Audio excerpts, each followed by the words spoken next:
નમસ્કાર બાળકો, Sandeep Patel sir education ચેનલમાં આપનું હાર્દિક સ્વાગત છે. જો તમે મારા નવા વિડીયો જોઈતા હોય તો મારી ચેનલને સબસ્ક્રાઈબ કરો. બાળકો, આજે આપણે જવાહર નવોદય NMS CETની પરીક્ષાની અંદર ઉપયોગમાં આવે તેવો મુદ્દો, જેમાં નંબર 2 પૂર્ણ સંખ્યાઓ અને તેના પરની 4 મૂળભૂત ક્રિયાઓ, જેની અંદર પ્રથમ મુદ્દો બાળકો ભાગાકારની ક્રિયાનો અભ્યાસ. તો ભાગાકારની ક્રિયાની અંદર જે એનો ભાગ ભજવતા હોય તેવી ક્રિયાઓનો આપણે આજે અભ્યાસ કરીશું. તો દાખલા તરીકે તમને ઉદાહરણ આપ્યું હોય કે 34 ભાગ્યા 6. તો 34 ભાગ્યા 6, તો એની અંદર કઈ કઈ ક્રિયાઓ ભાગ ભજવતી હોય તેનો આપણે અભ્યાસ કરીએ. તો સૌપ્રથમ તો આપણે 34 ને 6 વડે ભાગવાના. 34 ને કેટલા વડે ભાગવાના? 6 વડે. તો બાળકો, આ જે 34 છે એ શું છે? ભાજ્ય છે. 34 એ ભાજ્ય છે, અને જેના વડે ભાગવાના હોય એને આપણે શું કહેવાય ગણિતની ભાષામાં? ભાજક. તો 34 ને 6 વડે ભાગવાના હોય તો જે 34 છે એ ભાજ્ય કહેવાય અને 6 છે એ ભાજક કહેવાય. તો 6 એકાનો ઘડિયો બોલીએ તો 6 એકા 6, 6 દુ 12, 6 તરી 18, 6 ચોક 24, 6 પંચા 30. તો અહીંયા જે 5 આયા, 6 પંચા 30. જો આ 5 આયા એને આપણે શું કહીએ? ભાગફળ.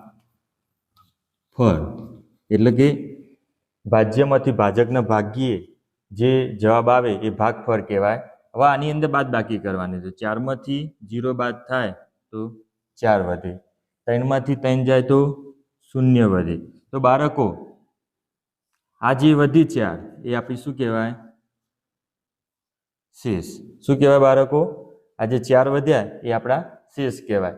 આ રીતે ભાગાકારની ક્રિયાની અંદર આ 4 બાબતો ખૂબ જ મહત્વનો ભાગ ભજવે છે.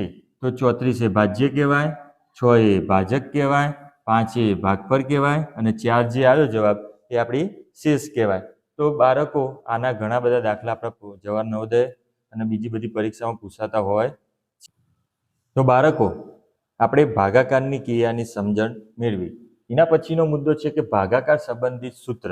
તો ભાગાકાર સંબંધિત જે સૂત્ર ખરું એ આપણે તેનો દાખલો કેવી રીતે જાણી શકીએ તે આપણે જોઈએ.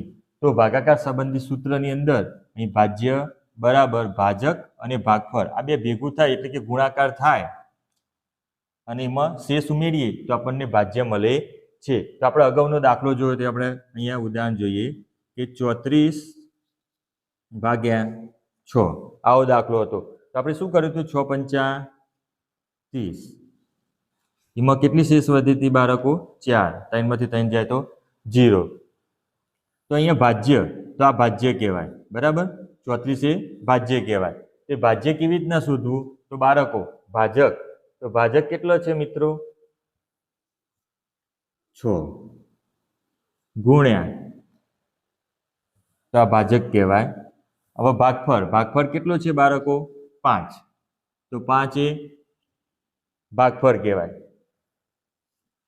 વત્તા એમાં કેટલા ઉમેરવાના? શેષ. તો આપણી શેષ કેટલી આવી બાળકો? 4. તો 4 શેષ અંદર ઉમેરી દેવાની. હવે સૌપ્રથમ આ જે કૌંસ આપ્યો છે એ કૌંસના 2 નો ગુણાકાર કરવાનો, અંદરની જે સંખ્યા આપી. તો 6 ગુણ્યા 5 તો કેટલા થાય બાળકો? 6 પંચા 30. એની અંદર શું કીધું છે? શેષ ઉમેરો. તો શેષ કેટલી છે? 4. હવે 30 અને 4 નો સરવાળો કરીએ બાળકો તો આપણો જવાબ કેટલો આવે? 34. આ 34 એ 34 એ આપણે શું બન્યું બાળકો? ભાજ્ય. તો આના સંબંધિત ઘણા બધા આવા દાખલા પૂછાઈ શકે. તો ભાગાકાર સંબંધિત જે સૂત્ર મૂકી અને તમને એમ કે આમાં શેષ શોધો, શેષના જગ્યાએ તમને એમ કે આમાં ભાજ્ય શોધો. તો આ રીતે આપણે ભાજ્ય, શેષ અથવા ભાજક ગમે તે આપણે શોધવું હોય તો આપણે શોધી શકીએ બાળકો. આપણે ભાગાકારની ક્રિયાનો અભ્યાસ કર્યો, એના પછી ભાગાકારના સૂત્રનો અભ્યાસ કર્યો. તો એના સંબંધિત આપણે દાખલા જોઈએ. તો અહીંયા પહેલો દાખલો આપ્યો છે કે 526 ને 5 વડે ભાગતા તેનું ભાગફળ કેટલું મળે? તો આપણે બાળકો સૌપ્રથમ તો શું કરવાનું? એનો ભાગાકાર કરવાનો. 526 ને 5 વડે ભાગતા. તો બાળકો આ જે 526 છે એ શું છે? આપણા ભાજ્ય છે. શું છે બાળકો? ભાજ્ય છે. અને આ 5 છે એ શું છે? આપણા ભાજક. તો 526 ને 5 વડે ભાગવાના છે. તો સૌપ્રથમ 5 એકા 5, 5 માંથી 5 જાય તો 0, ઉપરથી ઉતાર્યો 2. જો 2 ને 5 વડે ના ભગાય તો આપણે ઉપરથી ઉતારવાનું 6, તો અહીંયા 0 મૂકવો પડે. તો 5 એ 5 એ 25. તો 5 એ 5 એ 25. હવે 6 માંથી 5 જાય તો 1 અને 2 માંથી 2 જાય તો 0, 0. તો બાળકો આ એક એ શેષ વધી અને આ જે 105 વધ્યા એ આપણું શું બન્યું? ભાગફળ. તો બાળકો આ જવાબની અંદર 526 ને 5 વડે ભાગતા તો 105 એ આપણું શું છે? ભાગફળ. તો 105 એ 526 નું ભાગફળ છે. તો આ રીતે આપણે ભાગફળ કેવી રીતના શોધવું, શેષ કેવી રીતના શોધવી, અથવા તો એના સંબંધિત આપણે દાખલા જોઈ શકીએ. જો હવે બાળકો બીજો દાખલો આપ્યો છે. જો ભાજક 15 હોય, ભાજક 15 હોય, ભાગફળ 5 હોય તથા શેષ 2 હોય તો આપણે શોધવાનું શું છે બાળકો? ભાજ્ય. તો આના સંબંધિત આપણે સૂત્ર જોયું હતું. તો શું મૂકવાનું સૂત્ર? ભાજ્ય બરાબર ભાજક ગુણ્યા ભાગફળ. ભાજક અને ભાગફળનો ગુણાકાર કરવાનો અને જે શેષ વધી એનો આપણે સરવાળો કરવાનો. તો બાળકો આ 3 વસ્તુની રકમ આપણે આપી દીધી છે. તો ભાજક કેટલો આપ્યું છે બાળકો? સૌપ્રથમ 15 આપ્યું છે, ગુણ્યા ભાગફળ કેટલી આપી છે? 5. અને શેષ કેટલી આપી છે?